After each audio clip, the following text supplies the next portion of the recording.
முதல் குறுங்கதை ஸ்வர்க்கமும் நரகமும். அப்பாசிய கலீபா ஹாரூன் அல் ரஷீதின் அரசவையில் நகைச்சுவை புலவராயிருந்தவர் அபுநவாஸ். எல்லோரையும் சிரிக்க வைத்த அபுநவாஸை பிணி சூழ்ந்து கொண்டது. மரணப்படுக்கையில் கிடந்தார். மருத்துவர்கள் அனைவரும் கைவிட்டு விட்டார்கள். அப்போது அபுநவாஸை பார்க்க அவரது நண்பர் ஒருவர் வந்தார். அபுநவாஸின் நண்பர் அல்லவா, அவரிடமும் நகைச்சுவை இல்லாமலா போகும்? மரணப்படுக்கையிலும் விகடம் செய்து பார்க்க வேண்டும் என்று தோன்றியது அபுநவாஸின் நண்பருக்கு. பயப்படாதீர்கள், பிழைத்துக் கொள்வீர்கள் என்றார் நண்பர்.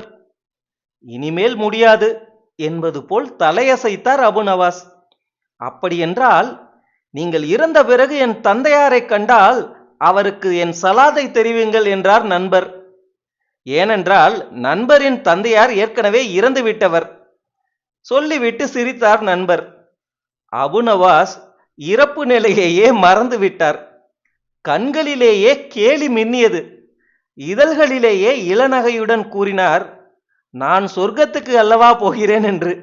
ஏனென்றால் நண்பரின் தந்தையார் நரகத்தில் இருக்கிறாராம் என்று சொன்னார் அபுநவாஸ். குறுங்கதை 2. கவலைக்கு மருந்து. ஒரு நாள் பிரபல மருத்துவர் ஒருவரிடம் நோயாளி வந்தார். டாக்டர், என்னை சோதித்து பாருங்கள் என்றார். ஏன், உங்களுக்கு என்ன செய்கிறது என்றார் டாக்டர். அவ்வளவுதான். டாக்டர் கேட்டவுடன் தமக்கிருப்பதாக தாமே நினைத்து கொண்ட 1000 நோய்களை அலாக்குறையாக கூறி முடித்தார். அப்படியா என்று கேட்டுக்கொண்டே வந்த டாக்டர் எல்லா சோதனைகளையும் செய்து முடித்தார். எனக்கு என்ன வியாதி என்பதை கண்டுபிடித்தீர்களா என்று பதட்டத்தோடு கேட்டார் நோயாளி. உங்களுக்கு எந்த நோயும் இல்லை, நீங்கள் தான் கண்டதை நினைத்து கவலைப்பட்டு கொண்டிருக்கிறீர்கள் என்றார் டாக்டர். நோயாளி உடனே, என்ன டாக்டர் சொல்றீங்க? ஆமாம் என்றார் டாக்டர். டாக்டர் சொன்னார், இப்போது உங்களுக்கு தேவை மருத்துவம் அல்ல, மனமகிழ்ச்சி. நான் சொல்வது போல் செய்யுங்கள். இன்று நம்ம ஊர்ல சர்க்கஸ் நடக்குது, அங்க போங்க. அங்க கிரிபால்டி என்னும் ஒரு கோமாளி வருவான். அவன் ஏராளமான வேடிக்கைகள் செய்வான். நிச்சயமாக அவன் தன் வேடிக்கைகளால் உங்களை சிரித்து பிறள வைத்து விடுவான்.